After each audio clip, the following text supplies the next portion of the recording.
Welcome to the Vernuscio Novak Report and the American Political Zone. From New York, this is Frank Vernuscio. And from Washington, this is Daria Novak. And Daria, a quick glimpse at the news. We're looking at bad employment figures from the last quarter. We're looking at a border that is an absolute crisis. We're looking at gas that has skyrocketed, even aside from the attack on the Colonial Pipeline. Inflation in general, threats to our national security from Russia and China. It is hard to remember the last time, if ever, that this nation was in such turmoil, at least since the Civil War. Now, it has not gone unnoticed. And just this week, an open letter from 200 retired generals and admirals was issued. And I just want to read you, if I may, just a little bit of it. Our nation is in deep peril. We are in a fight for our survival as a constitutional republic like no other time since our founding in 1776. The conflict between supporters of socialism and Marxism versus supporters of constitutional freedom and well-being and liberty is here. During the 2020 election, an open letter from senior military leaders was signed by 117 retired generals and admirals, and it talked about the 2020 election. Now, a group of 200 are talking about the mismanagement as a whole of the United States, both in foreign affairs and domestic affairs.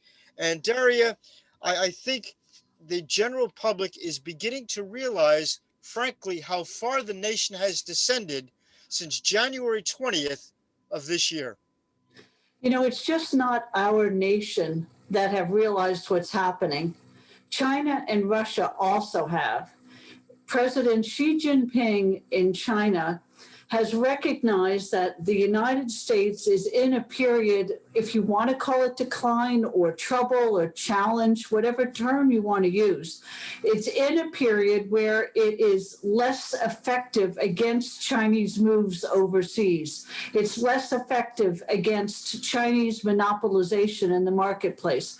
It's less effective against China, even in the South China Sea, against Taiwan, in the Arctic, in the Atlantic, in the Pacific, no matter where you go. This is a period that is, to me, a high-risk period, not only from domestic affairs, domestic attacks like this, the ransomware attack on the oil pipeline or the pipeline facilities, but this is a period where foreign nations can take advantage of any troubles we're having domestically. So, you know, Frank, to me, this is a double whammy. We have problems at home. The military has recognized those problems at home, and doubled, we have problems abroad. And let's put a third layer on it. This is a period in time where we have fewer warships, fewer soldiers, fewer resources available to us to both defend the homeland and to make our commitments abroad.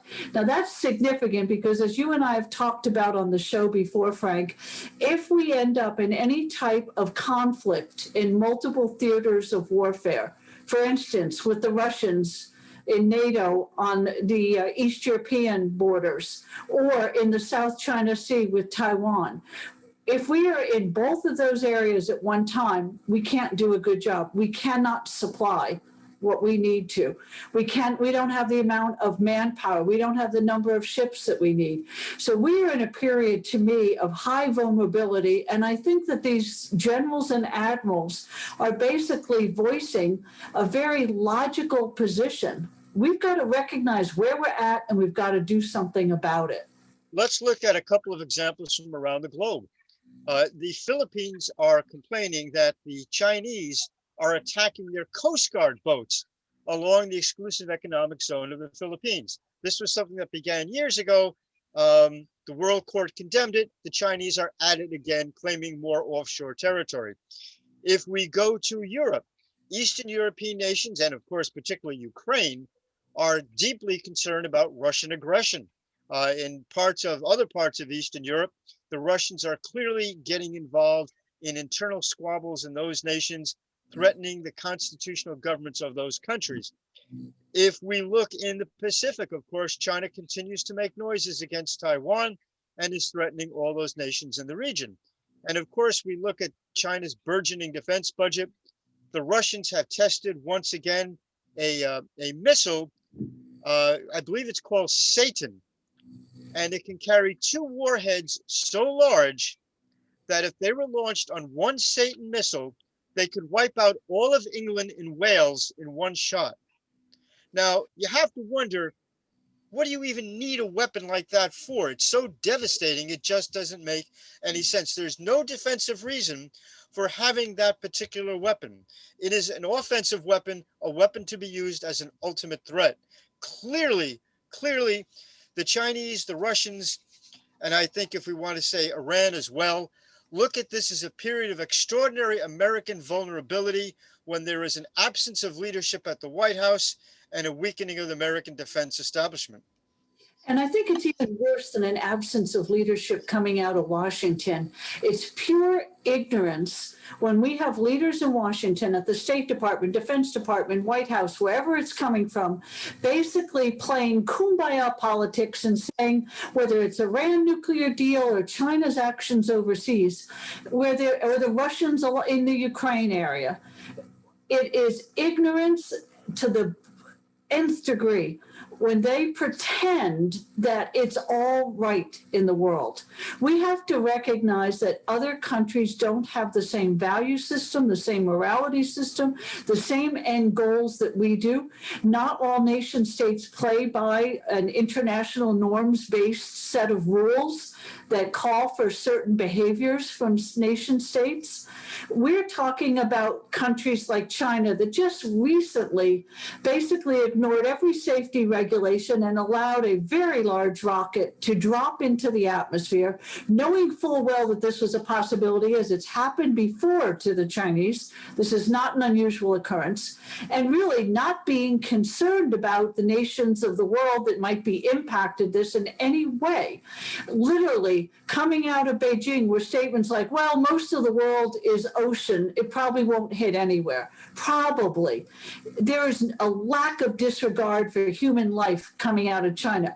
We have to recognize this and understand that if the Chinese can create a human rights crisis, in many countries calling it genocide, with their own Uyghur Muslim population inside China, with their disregard internationally for anybody, for instance, that might have been hit by this rocket, never mind COVID over the past year, we have to recognize the type of thinking that we're up against. And I think that's where some of the ignorance comes in, Frank. I could forgive somebody for saying, oh, I want to be hopeful. But when you're a military planner, a political planner, and foreign affairs work, you have to have a best and a worst case scenario, and you need to plan for them. We're not planning, from what I can see, for worst case scenario. We're talking about kumbaya politics where, oh, Iran's not going to be a bad guy and continue. We'll talk to them. It'll be fine. You know, they talk about China coming out of Washington. Well, maybe we shouldn't be China bashers. So they say one thing and they do another. We've got to wake up now before it's too late. Absolutely right. And let's, Americans have short memories. Our news media, should say, has a very short memory. Let's go back to that far distant time called December of 2020. Do you recall, Daria, where the stories were unprecedented peace in the Middle East, that new alliances are being formed, that Israel is more secure than ever, American interests were moving so far ahead in the Middle East? Well, in January, we had a new inauguration. President Biden took over. And in less than 1/4 of a year that Joe Biden has been in office, just since January 20th, the Middle East has gone from the most promising in decades to a complete disaster. We're on the verge of a major war breaking out. This isn't just a coincidence. If you look at the actions of the Biden administration, if you look at how they are soft pedaling the sanctions, taking them down, giving Iran more money to fund Hamas, the PLO, and other terrorist groups, this is a direct result of what the White House is doing.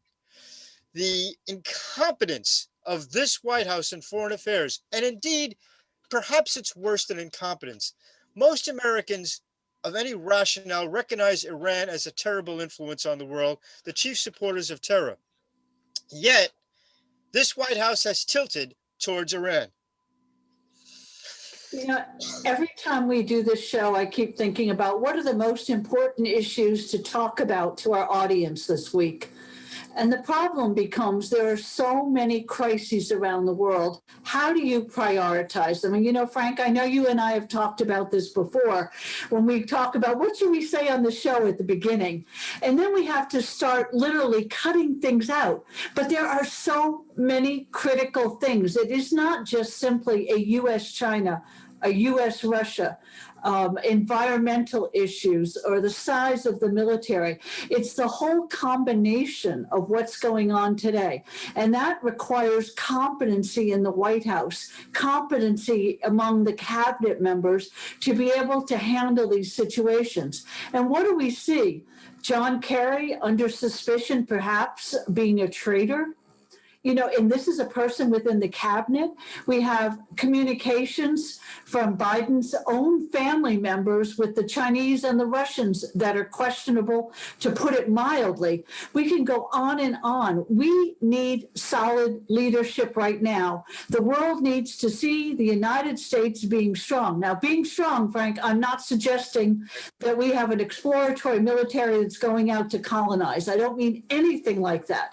And I think sometimes liberals try to push it, oh, the Americans will just be imperialists if we have a strong military.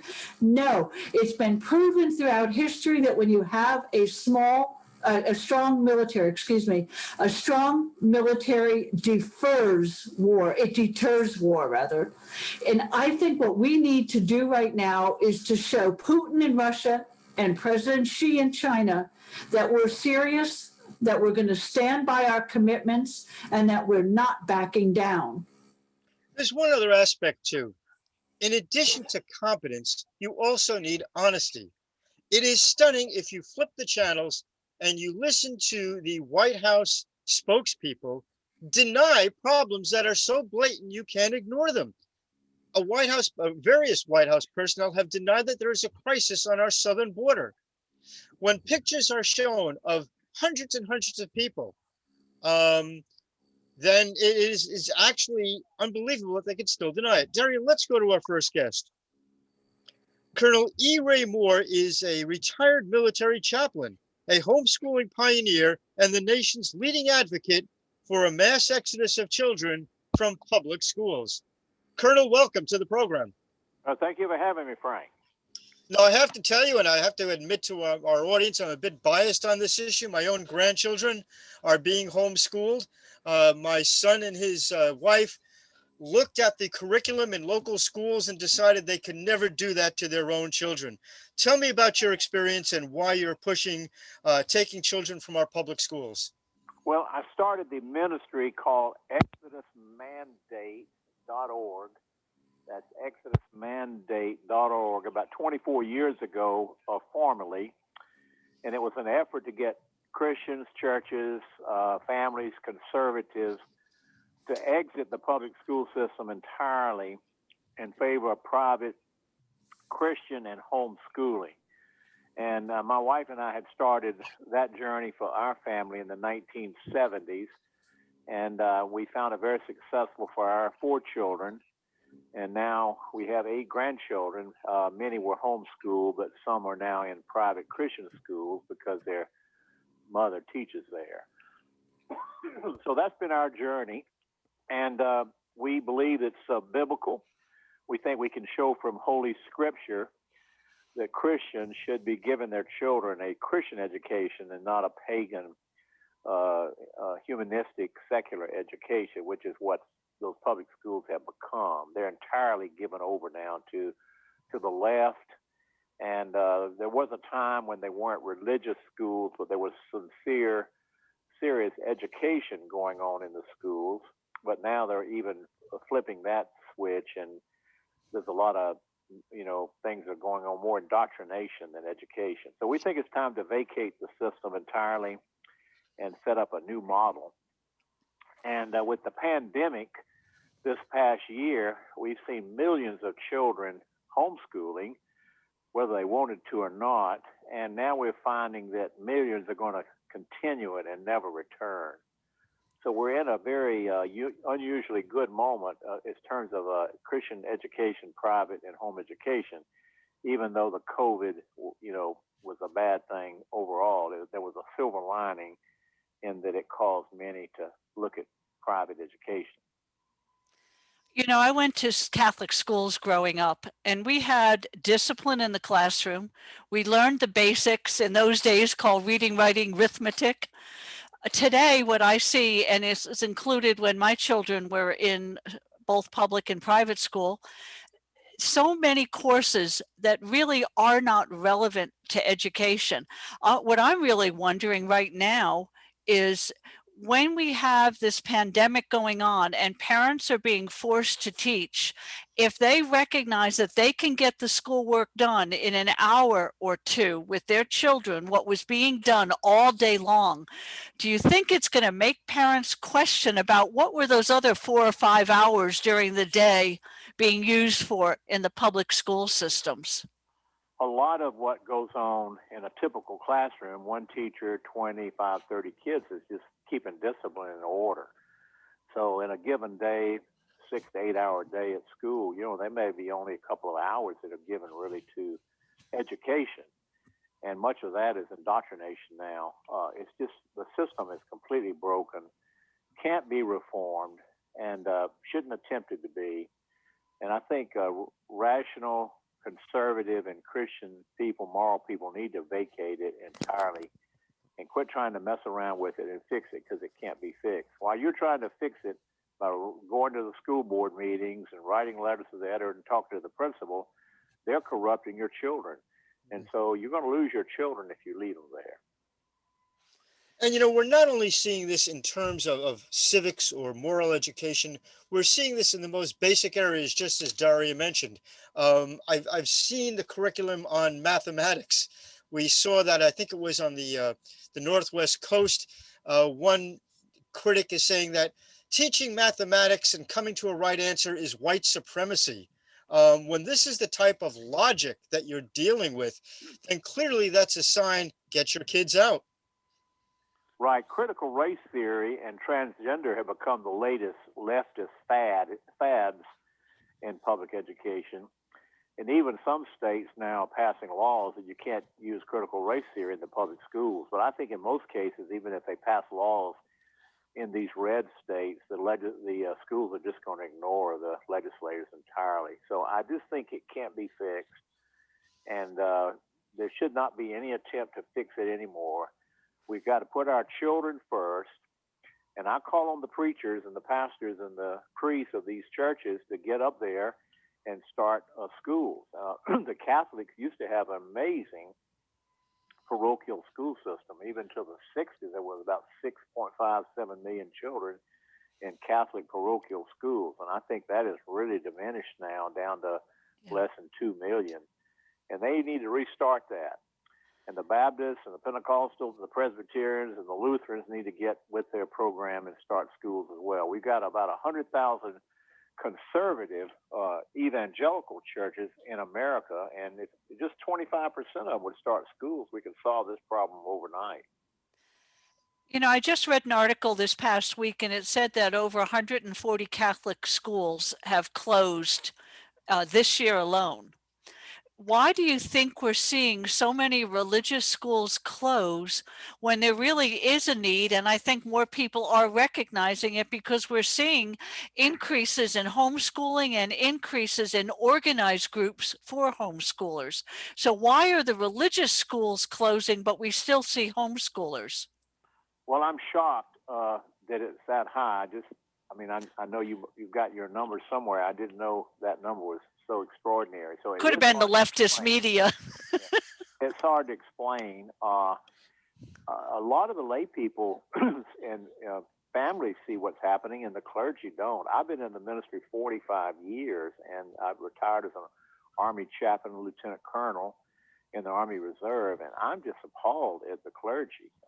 They bother me more than sometimes the liberals, because they don't do anything. And just in the Protestant community alone, we could start 25 or 30,000 schools overnight. These schools, these churches are empty 5 days a week in many cases. And the Catholics once had a vision for this more than Protestants, and they need to restart their program.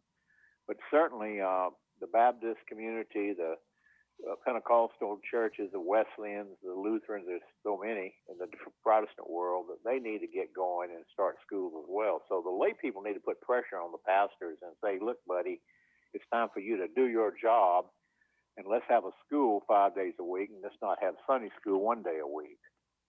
Terry, I want to go to you in a second, but I do have an answer to your question. I was somewhat involved in this. One of the reasons why so many parochial schools closed down was liability insurance. The liability insurance became so high, the overhead was so extraordinary that they couldn't, they simply couldn't keep up with it. They couldn't raise, their mission was not to make tuition onerous for the parents. But with the new liability insurance prices, they became so costly that they couldn't afford to really do it. And that's one of the reasons why, probably the main reason why so many parochial schools closed down over the past couple of decades. Frank, we have another web page we'd like to put out where people can go get information on how to get started, curricula, models, and this is a heavy emphasis on homeschooling on this web page. And that site is publicschoolexit.com, publicschoolexit.com. And I'm chairman of the board. They're based in San Diego County, California, but it's a less than 2-year-old program, and it's got a lot of good information about how to get started. We have a consultation service. If they call their office, we can actually set them up with a consult to walk them through the process. And so, but it needs to be for serious people, being willing to spend more than 5 minutes on that web page, because there's a lot of reading, and you need sometimes to really process, because starting a homeschool co-op, which is what we're recommending, or a small Christian school, it takes work, it takes diligence. Daria. So what I'm wondering is, we see in urban America, in particular minority areas, very poor school systems. What is the reaction to homeschooling or to Christian schooling at home, or whatever variety or hybrid form in the urban areas in this country? Are you seeing an increase in interest from families there? Absolutely. In fact, I'm really glad you asked that. Homeschooling is growing a little bit faster in the African American community than in the white community right now. We work very closely and heartily recommend a group in Baton Rouge, Louisiana, called the National Black Home Educators, I believe, .net, and that's run by Joyce Burgess, and she is and her husband Eric, and they've done a wonderful job of helping grow homeschooling in the Christian African American community. And that's the same as also being said about private Christian schools in some cases in the inner city. But sometimes there's a lot of poverty there, and so there's always an issue of funds. But we have some plans to help people with that as well.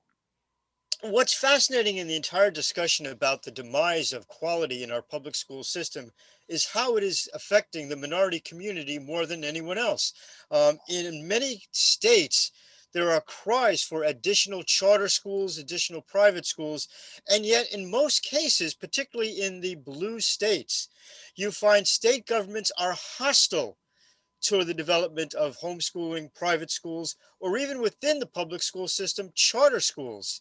And yet the media never seems to want to discuss how that is essentially a racist act, because it is mostly minority children that are being harmed. We have to realize and come to terms with the fact that the hard left, through the teachers' unions and other means, have control over the state-run public school system. So they are using these schools to drive our culture down, to take it down, because it benefits their political agenda, which is to turn all of the future voters, the millennials, into liberals and Democrats. In fact, 70% of millennials today are self-described socialists. So this is not an accident. And what they're doing is intended. I have found over the years at my age, after 45 years in the ministry and being 77 years old, that what we see is what's intended to happen. So a lot of people say, well, don't they know they're doing this to the children? Yes, they know, and they're intending to do it. So there's a corrupting going on, because if you don't have a moral code and you don't have a Christian foundation, then it affects your judgment in politics and government and behavior and everything else. So the whole idea of the transgender movement is just incredible. I mean, is there anything more basic in humanity and in the world than the fact that a man is a man and a woman is a woman, and a man is not a woman and a woman is not a man? There's nothing more basic than that. And you can tamper with someone's, organs, if you want to put it that way, and they still will be a male or a female as far as their DNA is concerned. You can't change that. And yet they're saying you can. And it's being promulgated in some of our schools. So it's just time to get out of there. And it's not a neutral place. If you love your children, you won't leave them in these schools. Another thing that's really concerned me recently is if you look at China or Russia or the communist countries, they start putting their children into schools, government schools, if you will. In China, waved the little red flag from 2 years old on. The government, from cradle to grave, controls the education of these children, the discipline of the children, and structures their society so that government is God in these countries. Now, when I read about this country and the starting of programs earlier and earlier for children, under the guise of these children need some help early on, it really concerns me, because every study I've read says that when children do not start school at 2 or 3 years old, even in poverty-stricken areas, they still catch up to their classmates by first, second grade. So why do we have to have these programs where they're taking the children away from the control of the parents from age 2? It seems to me it's devilish. Right, it is. And it's an attempt earlier to break the natural God-given child-parent bond.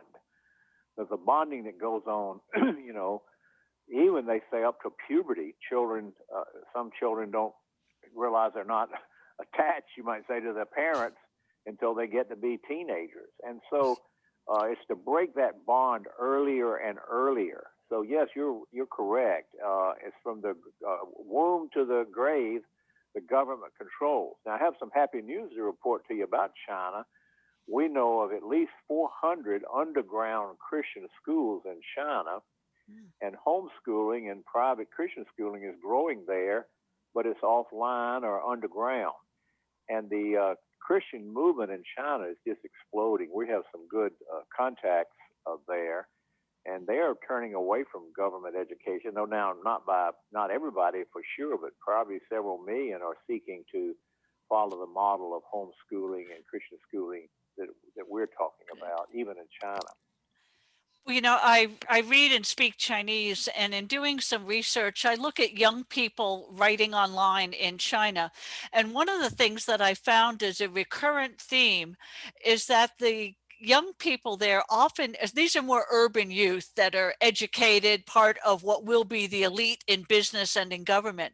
And you often find that they feel there's something missing in their lives, something that government and the Communist Party can't fulfill. And the legitimacy of the Communist Party in China is in question.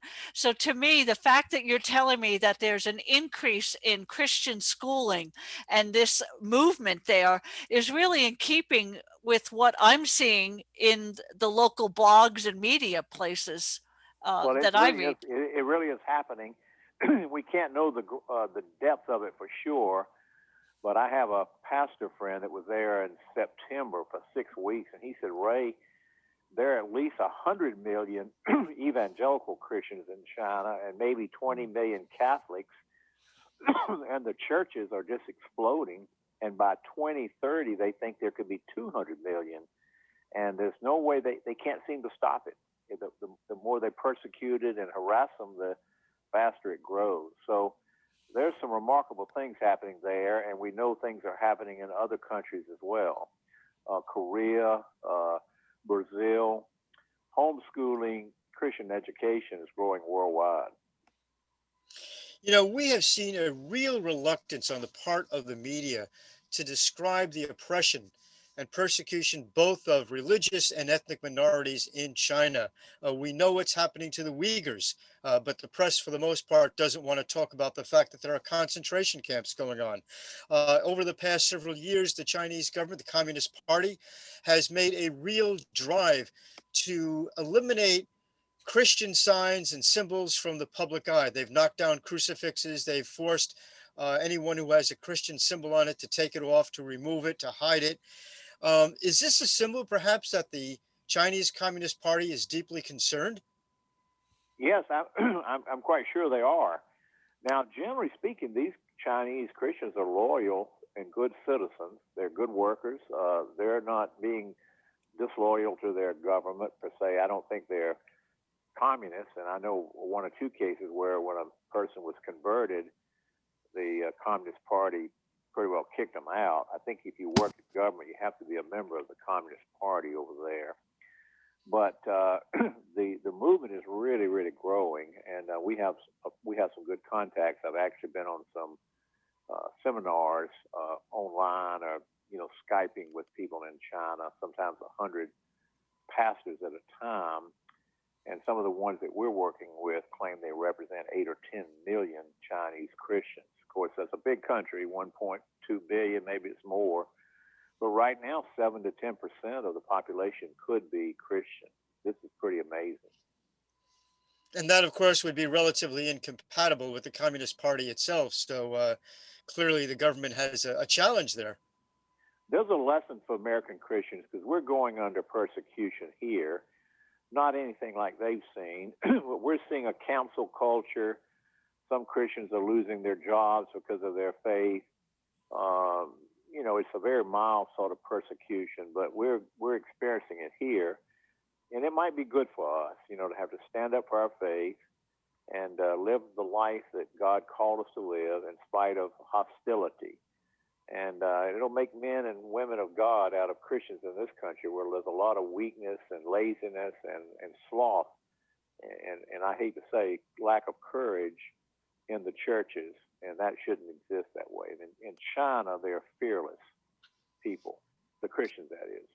Colonel, can you give us your website one more time? Yes.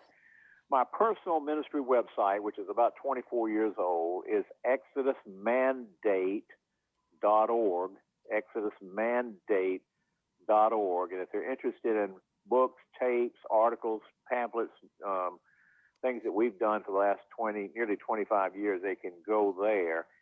And I'm the director and founder of that, but I'm also doubling as the chairman of publicschoolexit.com.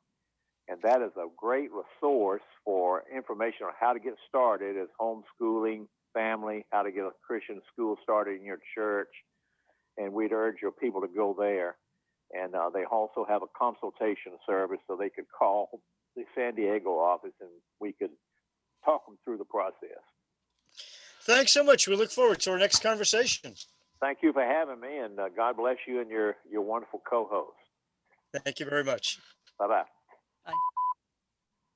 Dari, I think you just have to take a look at any of the curriculum that's in our public schools, and not just with stuff related to morals or related to culture or civics, but just in general, like I said before, even the mathematics, and it becomes a real impetus to get your kids out of those schools. Let's go to our next guest, our old friend, Judge John Wilson, retired judge, served on the bench here in New York City, and also as a prosecutor on an Indian reservation. John, welcome back. It's always good to be here with you, Frank and Daria. Thank you. Got to ask you a question that straddles the border between political and legal. We all know what's going on in the border. The evidence is clear. The statistics are overwhelming. We've had a doubling of unaccompanied migrant children over the past 2 months. We're at a 20-year high in illegal immigration. It's just getting worse and worse. Clearly, the president's policies have encouraged people to cross over illegally.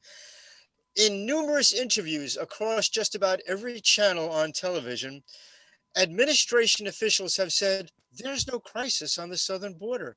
Everything is great. Now, let's be blunt, politicians exaggerate, politicians don't always tell the truth. But when they are so far distant, when the facts are so clear, isn't there some concept of liability on the part of public officials who, in the discharge of their official duties, overtly, clearly, bluntly lie to the American people? That's a very interesting question. There isn't a penalty per se for a politician lying to you, unless, of course, that politician is under oath. Then you can charge such a person with perjury for lying under oath. Yes, it seems to me that the administration currently in office has taken lying about the border to new heights. Jen Psaki is starting to remind me more and more of Baghdad Bob. And as you recall, Baghdad Bob would tell you there were no American troops in Iraq while the bombs were going off behind him. So she's turned into Baghdad Bob of America. And indeed, as many of our media reporters were saying during the summer, this is a mostly peaceful protest as they dodged bullets and had the camera showing the building burning down behind them. Exactly. So it's the same level of lying. Unfortunately, there isn't a particular legal remedy for all of that. There is a remedy of the ballot box and voting against such liars. But the second part of your question is, where would you really have the possibility of bringing any sort of litigation? And that's in the malfeasance in handling their offices. You've retained, in a sense, these politicians. You've elected them to do a certain job. And not only are they not doing that job, but they're actively performing their duties in a way that's detrimental to the rest of us. So without getting into specifics, yeah, there's always a possibility of suing politicians for their malfeasance. But your best option, of course, is not vote for them in the first place. And when you do, vote them out of office as soon as possible. Now, there are laws on the books regarding the correct procedure for immigration and what to do when people cross the border illegally. When the administration clearly declines to enforce the law, is there any remedy that could be brought when a public official who is charged with that particular responsibility refuses to exercise it? It's possible, and I think that such lawsuits have been brought in various states in federal court. Unfortunately, immigration policy is a matter of federal policy, not state policy. So most of the lawsuits have failed on the issue of whether or not the federal government has the right to control its own immigration policy. Unfortunately, that's caused some states to take this into their own hands and send their own National Guard or send their own police forces and sheriff's offices to the border to enforce the law that the U.S. government refuses to enforce at this stage. Dario, I want to get you in a second, but I want to just follow up on John's point. There is a distinct possibility in Arizona and possibly in Texas, where the governors of those states who have been so distressed about the cartels coming right over the border, going onto ranches and property owned by private citizens, the federal government has refused to do anything about it. Arizona is talking about sending the National Guard to patrol the border. The White House has said that's not your job. This is a federal responsibility. The Arizona folks are saying, Arizona politicians are saying, well, if you're not going to do it, somebody's got to do it. Can you see a possibility of a direct legal or perhaps physical clash between state police or state National Guard and federal officials? Only if federal officials try to prevent the Arizona officials from protecting the border, which is absolutely possible. If the U.S. government's position is not to enforce the border and the state that's suffering the effects of that wishes to enforce the border, there's inevitably going to be a clash between the two. No two ways about it. Daria. You know, Kamala Harris, our vice president, is supposed to be going down to Texas in June. I found out that what they're doing right now in the border areas, especially actually in Dallas, is they're taking these kids that are teenagers, so mostly male, many of them very violent, and they're taking them from one location and they're spreading them out across the country. Now, this will make it look like once she finally gets there, that there's not a huge conglomeration of all of these kids. But my question to you is this: when they take these kids, they're often unvaccinated, without medical care prior, don't speak the language, have a history sometimes of being involved in gangs. And I'm told by some of the workers down there, the only way they can tell if these kids were in gangs prior to coming to the US is they roll one pant leg up and keep it short. And that's how they identify among themselves, one of the ways. Now, what happens when these kids are sent out to states? Does the governor of one of, I believe, 10 states that are receiving these kids have any right to refuse to receive them? Are they forced into housing these kids, supporting these kids, many of whom are 17 or almost 18 years of age and almost ready to be deported? If they were 18, they could be deported, but under the rules today at 17, they can't. If they're released into society in these states, what option do the local officials have, or the state level officials?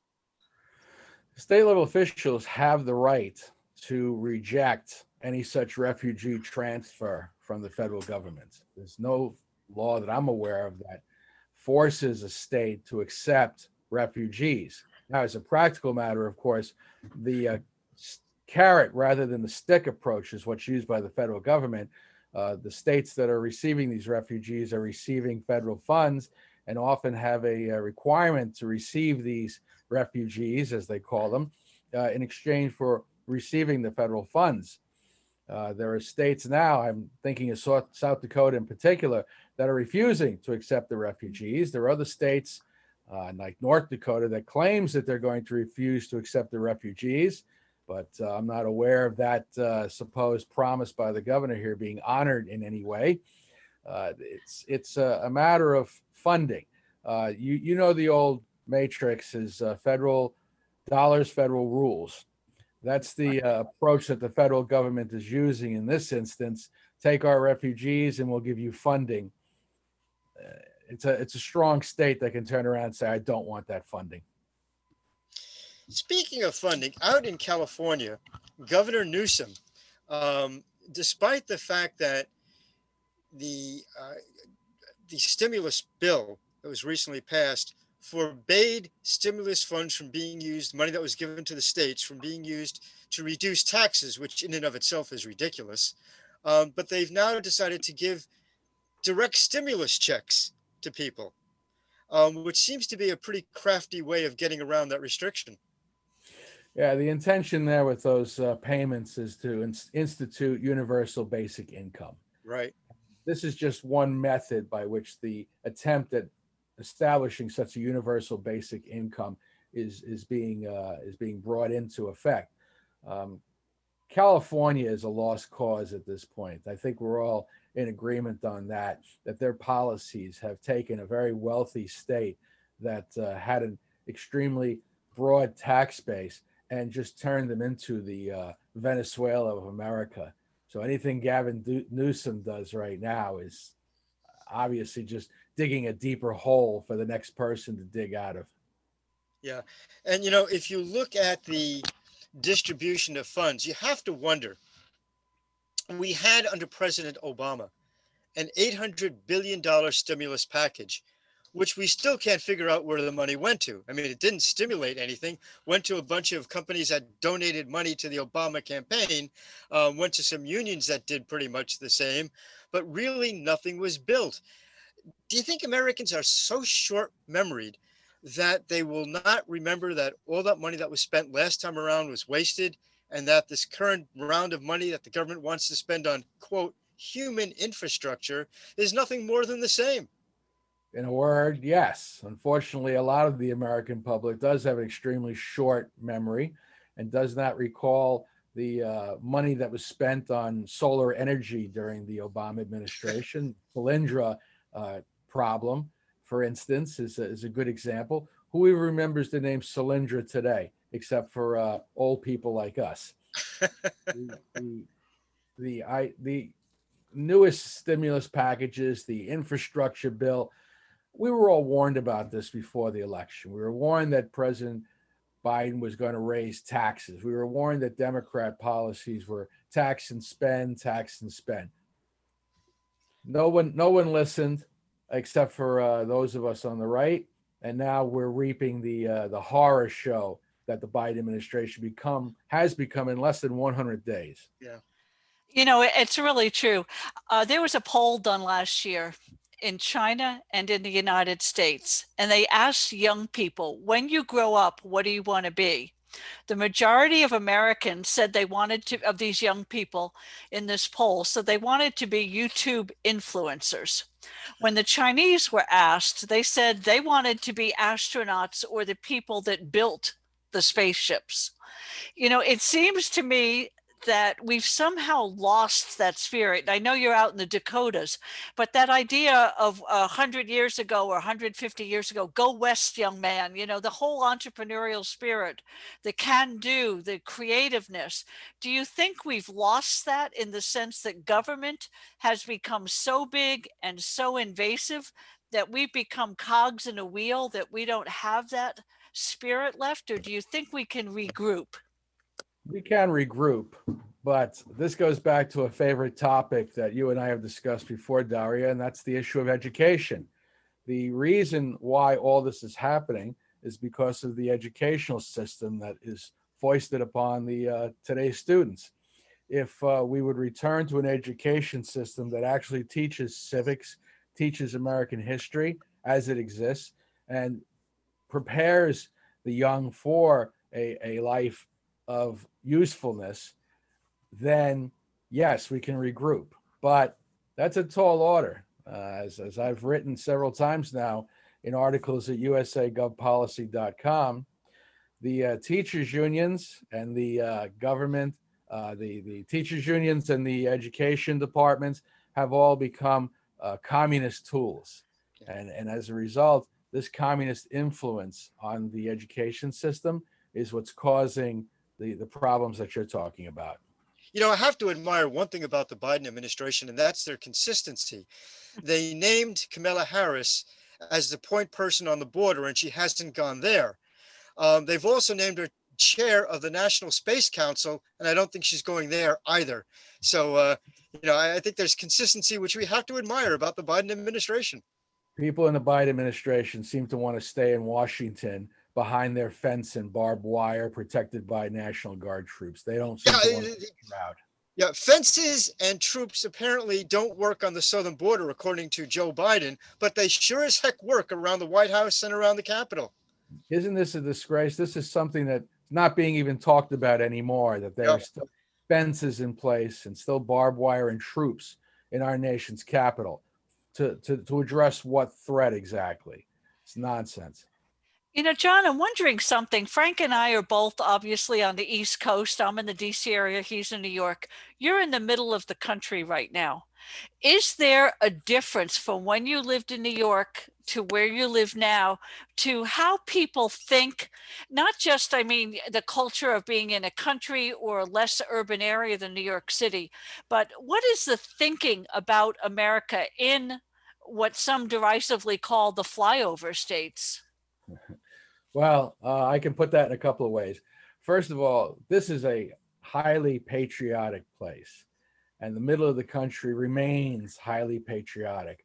There is no embarrassment at any displays of patriotism. There's no embarrassment at saying the Pledge of Allegiance, at displaying the flag, at exhibiting your patriotism as an American. There's no problem with that whatsoever, and that's really refreshing after coming from New York, where people will tell you that they're triggered and insulted by the sight of their own nation's flag. They're number one. Also, I think a good way to measure the difference is how COVID has been handled out here. The majority of states haven't really had lockdowns. South Dakota, for instance, had no lockdown. North Dakota had some half-hearted attempt at a lockdown. A mask mandate was put into place by the governor and was roundly ignored by the majority of people here. It's the sense here of freedom and individualism that you don't see on either the East or the West Coast. That's something I find very refreshing about being here in the Midwest. John, there's one thing that actually gives me the chills. Listening to congressional speeches lately, those on the left, those in the Democratic Party in particular, they are now calling those who vigorously oppose Biden's policies. They're not calling them Republicans or conservatives any longer. They're calling them seditionists. And of course, when you're a seditionist or called a terrorist, that starts to attack your legal rights. Do you think that they mind within the Democratic Party that there is a long range goal of labeling all of us as white terrorists, as seditionists, and so forth, as a way of essentially grinding away, eliminating our constitutional protections? Well, let's look at the heart of this. What's really at play here is the old school Democrats believe they're using the progressive Democrats to seize power. They really believe, folks like Pelosi and Schumer believe that they can control these new Democrats, these progressives, and use them in an effort to consolidate their power into just one party, a Democratic Party run America. What they don't understand is that many of the progressives and the ones who are labeling the rest of us seditionists are really intent on a communist takeover, that their progressive policies are actually nothing but undisguised communism, and that it is their intention to collectivize the US government. They say so. This isn't just conspiracy theory. This is their own rhetoric. And if you listen to it, you have a good reason to be chilled by them. So let them label us seditionists, let them label us insurrectionists. At this point, I and I'm sure you have been called so many names. I don't even care what kind of label you put on me anymore. Yeah, indeed, if you look at the policies of the Biden administration, you might think that we elected AOC as president of the United States, because there is not much difference in the policies put in place by Joe Biden and the policies that Alexandria Ocasio-Cortez would have put in place if she had been the candidate and elected president. Well, if you look at the Green New Deal and then compare it to the infrastructure bill that's pending, that's a very fair comment. There's a lot of similarities between the two. One is just a old school vehicle for a new school idea. Whether or not AOC, her influence is kind of outsized. Media-wise, I don't really think that she is as influential as the media gives her credit for being. And in fact, if you look at the reapportionment of the district seats, as I predicted at least 3 years ago, her seat's on the chopping block, and there's a good chance she'll be out of office in the reapportionment. You know, I want to point something out before we leave today. In the state of Virginia, or the Commonwealth of Virginia, the Republicans just had their convention. And in the media, we constantly hear about, oh, Virginia's purple and becoming a blue state. Well, the Republicans just now has candidates for governor, have a very conservative head of the ticket running for governor, Young Kim, and the lieutenant governor is a Black woman, ex-Marine, who is running, who is also conservative. And I'm told from everybody that I've talked to and everything that I've read that this ticket's very strong and it is going to be I can't talk today, Frank. They are going to be able to run. I won't try to say that word again. They are really in the running this time. Now, I think that people in Virginia are tired, and I live in Virginia right now. I think people are tired of this leftist push. And I think that we're going to see this year and in 2022 a lot of reaction to those in New York like AOC or in the White House like Biden. I think we've gone too far and people have recognized it. Well, keep in mind that almost if you believe the statistics and you believe the numbers, at least half of the country voted for Donald Trump in this last election. Those people are still out there. Those people live in these states. Those people are fired up now and are sick and tired of not only being told that voter fraud is a lie, but being told that the leftist policies that they watch destroying the economy are good for them. So yes, I think that Governor Clan Robes Blackface there, as Tucker Carlson calls him, his days in office are numbered. Yeah, and of course, in off-year elections, non-presidential year elections, Republicans, conservatives have shown up in larger number than Democrat liberal voters. So that is a cause of encouragement as well. All of this, of course, is under the gun of whether or not HR 1 is passed. And of course, if HR 1, which legitimizes cheating, is passed, and I think we have a very serious problem going forward. Hey, John, it's been a great conversation. We look forward to having you on again real soon. Same here. It's always a pleasure. Good to see you both. Take care. And to our audience, thanks for tuning in. We welcome our newest radio affiliate, Net Talk America in Washington, D.C. at 96.7 FM. We're broadcast throughout the United States on radio and television and worldwide on the web. Watch us on Roku, public broadcast stations, and on the AM/FM 247.com network. You can access the program on our website at usagovpolicy.com. Join us again next week. We're sponsored by the New York Analysis of Policy and Government and the Division of the American Analysis of News and Media, Inc. at usagovpolicy.com and the Institute for American Politics. Email us at truthinradio@gmail.com. Our producer is the amazing Abigail White, and our director is the brilliant Jeff Hansen.